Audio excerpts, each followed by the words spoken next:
We are on the verge of the greatest fight card of all time. Faster than his UFC greatest UFC card in history. How do we make this card not only different, the greatest card ever assembled in the history of combat sports? Not in the history of the UFC.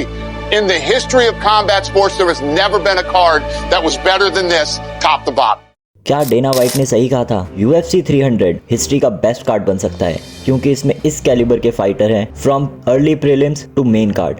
ये event पूरी तरह से start से भरा हुआ था और जो हमने विटनेस किया वैसा मैंने पहले कभी कुछ नहीं देखा। हमने इस इवेंट में डोमिनेशन देखी, अंडरडॉग्स को कंटेंडर बनते हुए देखा, फाइटर्स को अपने कोच के लिए रिवेंज लेते हुए देखा, नॉकआउट्स देखे, सबमिशंस देखे, सब कुछ था इस UFC 300 में। आई एम फीलिंग सैड जो कि इस गेम को मिस कर रहे हैं, लेकिन अगर UFC 300 वो कार्ड है जिसे आपने पहली बार देखा है तो आई एम श्योर कि आप बिल्कुल भी इस गेम को अब छोड़ नहीं पाएंगे। आइए देखते हैं UFC 300 के बेस्ट मोमेंट्स जो बनाते हैं UFC 300 को one of the best event of the combat history.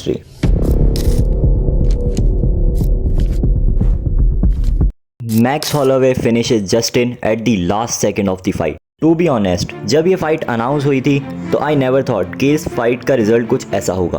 Max और जस्टिन की फाइट हुई BMF टाइटल के लिए एंड एज एक्सपेक्टेड ये फाइट एक बैंगर थी। राउंड 1 के लास्ट सेकंड में मैक्स ने अपनी हील को जस्टिन की नोज पर लैंड किया। उस नोज हिट के बाद जस्टिन को काफी सफर करना पड़ा और मैक्स ने करीब करीब पूरे 5 राउंड में अच्छी खासी डोमिनेशन दिखाई। मैक्स चाहते तो इजीली इस फाइट को डिसीजन से जीत सकते थे, बट भाई वो मैक्स ब्लेस्ड हॉलोवे है। मैक्स ने फाइट के लास्ट 10 सेकंड में गेची को ब्रॉल के लिए इनवाइट किया। फाइट के लास्ट सेकंड में एक ओवरहेड राइट हैंड लैंड किया और जस्टिन गेची को फ्लैट फेस कैनवस पर नॉकआउट कर दिया। This was one of the best moment of recent history. We are literally blessed कि हमने कुछ ऐसी चीज़ देखी है इस UFC 300 में।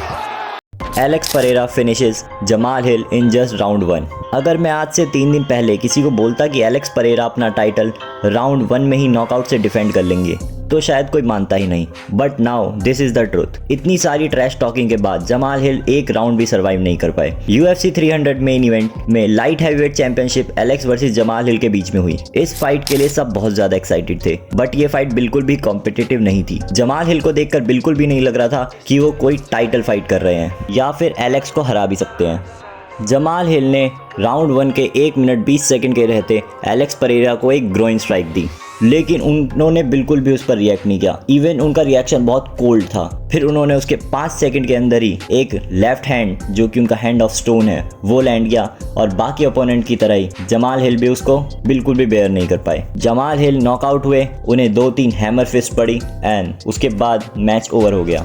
UFC 300 में कुछ और बढ़िया मोमेंट्स हुए, जैसे जिरी प्रोहाचका का नॉकआउट जिससे उन्होंने बोनस लिया। विली ने अपना टाइटल डिफेंड किया काफ़ी अच्छी तरीके से और सबमिट करवाया अपने ओपोनेंट को। और जिम मिलर जिन्होंने UFC 100 में फाइट करी थी, UFC 200 में फाइट करी थी, उन्होंने UFC 300 में भी फाइट करी। ऑल्दो रिजल्ट बिल्कुल सेम नहीं था। बॉबी ग्रीन ने पूरे मैच में बहुत ज़्यादा डैमेज दिया, उनका फेस बहुत ही ज़्यादा ख़राब कर दिया था उन्होंने पंचेस से। इस इवेंट के बाद भी वो निकल अभी भी अनडिफीटेड है। Overall UFC 300 was one of the best card, if not the best. ये ऐसा कार्ड था कि अगर किसी का UFC में इंटरेस्ट नहीं है और वो ये कार्ड देखे तो आई एम डेफिनेटली श्योर कि वो फाइट्स देखना स्टार्ट कर देगा, जैसे शायद हम सब ने की थी किसी दिन। अगर कोई देख रहा है तो कमेंट डाउन कि नेक्स्ट वीडियो किस पर बनाई जाए, और नहीं देख रहा तो कोई बात नहीं, मैं तो बनाता रहूँगा क्योंकि मज़ा आ रहा है। अब तक के लिए गुड बाय, साइनिंग ऑफ।